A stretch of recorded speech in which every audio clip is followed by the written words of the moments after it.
In my last video on 3DS Homebrew and ports, I quickly showed off the Minecraft Modernization Pack, and while that Mega Pack is great, there's a ton of other mods for Minecraft on the 3DS that don't get any kind of recognition. So in today's video, I'm going to quickly show you a handful of cool mods for Minecraft that you might not know about.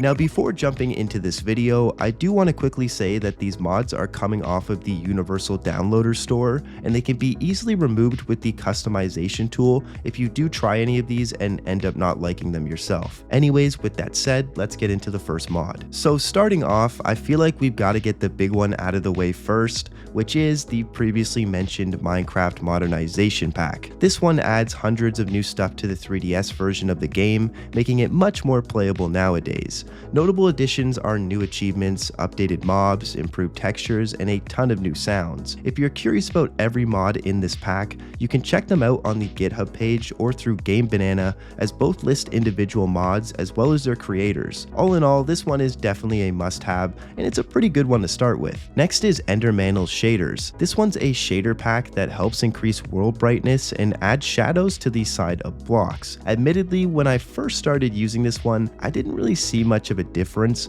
but once I went to regular shaders again, I definitely noticed the difference. The increase in world brightness is just an overall quality of life improvement, and I'd say where the shader pack really excels is with the added shadows, because it just makes the game look so much better. The trees are a good example of showcasing this, as they now look much more realistic with their shading. The added shadow details this shader pack gives to blocks is really nice, and while it's not something you need, I'd say it's still one of my favorite add-ons to Minecraft 3DS, because while it is simple, it does a lot to improve the graphics. Skyblock Plus is the next one, and it's a map that can be installed onto your console, allowing you to play Skyblock Survival. It is just the basic Skyblock with nothing fancy added, but from my experience, it runs and performs as you'd expect. It's traditional Skyblock, and thanks to the lack of blocks having to be rendered, the 3DS now has no hiccups running the map. Now sadly, I couldn't get this one working on my modded HDMI 3DS for some reason, but I was able to use the footage from GenSpace Gaming,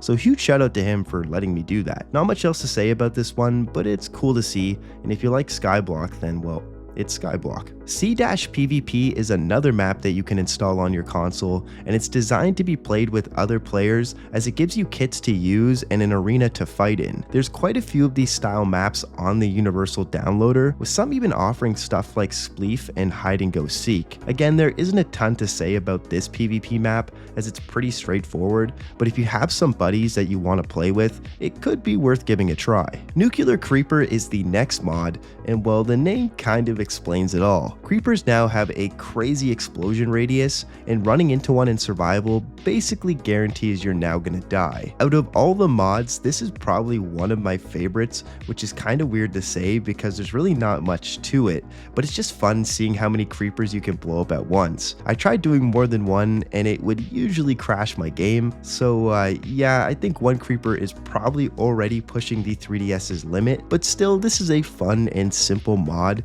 and I had a pretty good time with it, so if you want to combine this with some other mods, I'd say it's probably worth giving a go. Bushy Leaves and the improved Sun and Moon mods are another two that I thought were worth shouting out, as both do a decent job at now making the game look just slightly nicer. Although I gotta say, the Sun and Moon mod is definitely the better one out of the two, as it really is cool having a giant sun in the sky instead of the small bright pixel that's normally there. The Bushy Leaves mod isn't super noticeable, at least not compared to the Sun and Moon mod, but again, it's still nice to have. Also, quick little side note, in order to have the Sun and Moon mod, you do have to use the nature texture pack, which I didn't mind doing, but that is the only way to make this one work, so just keep that in mind. Random Loot is a mod that, to my knowledge, only affects mobs in the game, and it makes it so they spawn random loot when they are killed. I only played around with this one for a tiny bit, and it seemed like certain mobs would always always spawn the same set of items.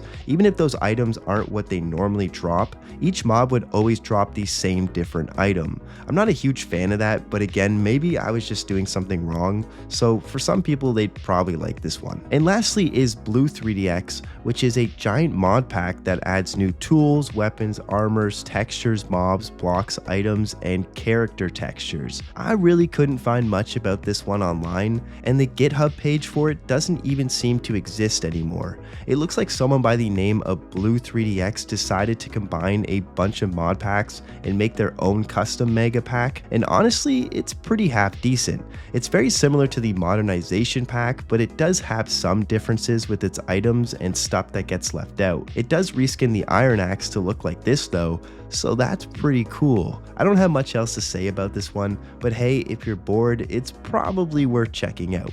Maybe. And well, that's all I've got for now. I couldn't find much for 3DS mods on YouTube, and I was surprised to see that considering how many there are on the Universal Downloader, so I thought why not make a quick little video on this for fun. Also, slight apology for my voice sounding off in this video. I got a really bad lung infection recently, and I've been recovering from that, so please bear with me. Anyways, I just want to say thanks for giving this video a watch. I really appreciate it, and I really appreciate you. I hope you have a safe day or night. Take it easy, and take care.